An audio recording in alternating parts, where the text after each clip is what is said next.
देखो क्वेश्चन हमारे पास क्या है, कह रहा है यदि किसी वर्ग की प्रत्येक भुजा में 20% की वृद्धि की जाती है तो उसके क्षेत्रफल में कितने प्रतिशत की वृद्धि होगी।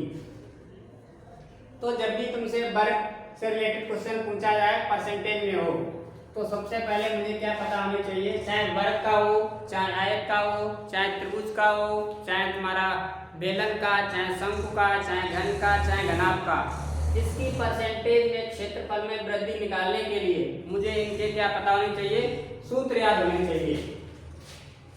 तो वर्ग का जो क्षेत्रफल होता है, वर्ग का क्षेत्रफल भुजा इंटू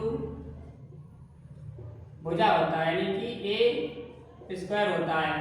तो यहाँ पे जो फार्मूला हमारा होगा, कांस्टेंट वैल्यू छोड़ के जितनी बार यहाँ पे आएगी उतनी बार मुझे वृद्धि या कमी करनी है।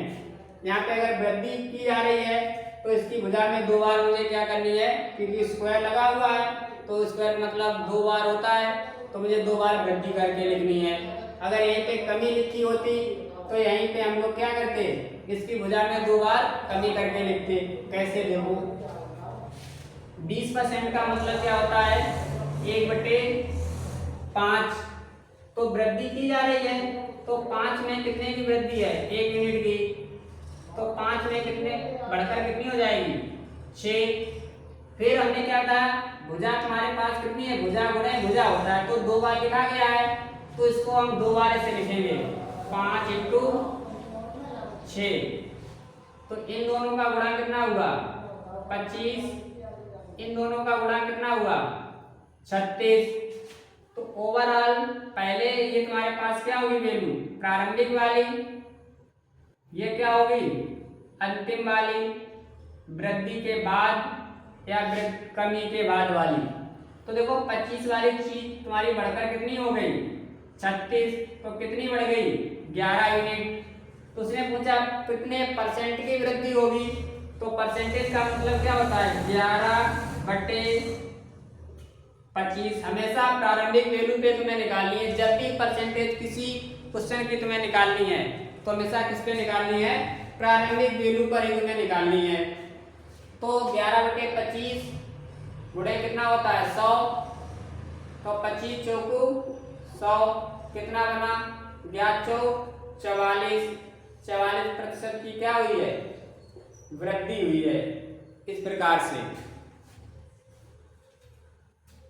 तुम यहाँ पे ऐसे भी हमने तुम्हें क्या अभी बताया था कि अगर परसेंटेज में दोनों बार क्या है, बराबर वृद्धि है, तो हम यहाँ पे लगा सकते हैं r² से।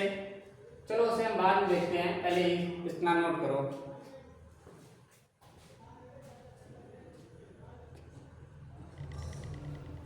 देखो क्वेश्चन नंबर तुम्हारे पास 9 क्या है,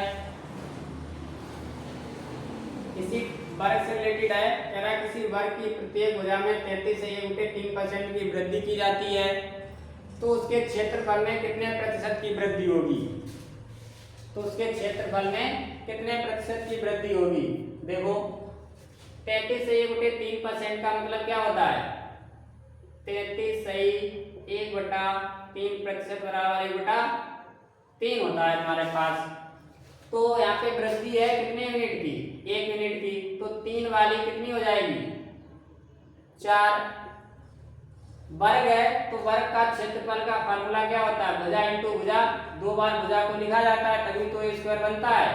तो जितनी बार यहाँ पे चीज लिखी जाएगी हम यहाँ पे उसको इतनी बार ऐसे लिख लेंगे, 3 से 4। ये तुम्हारे पास 9 हुआ, ये तुम्हारे पास 16 हुआ।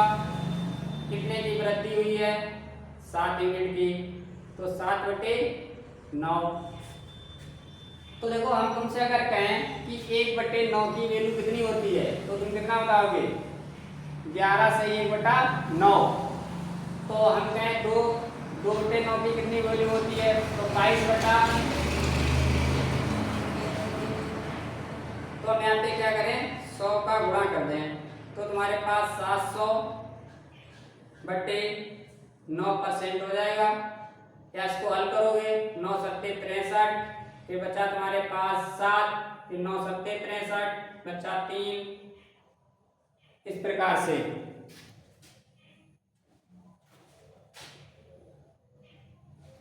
ठीक, ऐसे भी कर सकते हो अगर तुम्हें वैल्यू याद है, इसी वजह हमने वैल्यू बताई है कि जो 1/9 वैल्यू आई है, 1/9 वैल्यू कितनी होती है, 11 से ही 1/9% होती है। अगर हम कहें 2%, 2/9 कितनी होती है, तो 11 का इसमें गुणा करो, 11 दूनी 22 और 2/9, सीधे सीधे इसमें 3 का, अगर हम कहें 3/9 की वैल्यू कितनी होती है, तो इसमें सीधे क्या करो, 3 का गुणा कर दो 11 का, एक, क्योंकि 1/9 की वैल्यू 11 से 1/9 है, तो हमें चाहिए 3 की, तो हम इसमें क्या करें, 11 कैसे मल्टीपल कर दें, तो 11 3 33 सही 3/9। तो इसी प्रकार से मुझे चाहिए कितने की थी, 7/11 की, 7/9 की। तो हम यहाँ पे कह सकते हैं कि 11 सही 1/9 जो है, हम इसमें कितने का मल्टीपल कर दें, 7 का कर दें, तो 11 7 77, 77 बटे बचा तुम्हारे पास 7 और 9% क्या होगी, वृद्धि, यहाँ पे 7 होगा इस प्रकार से। तो तुम डायरेक्ट कैसे कर सकते हो, अगर 100 का गुणा ना करें,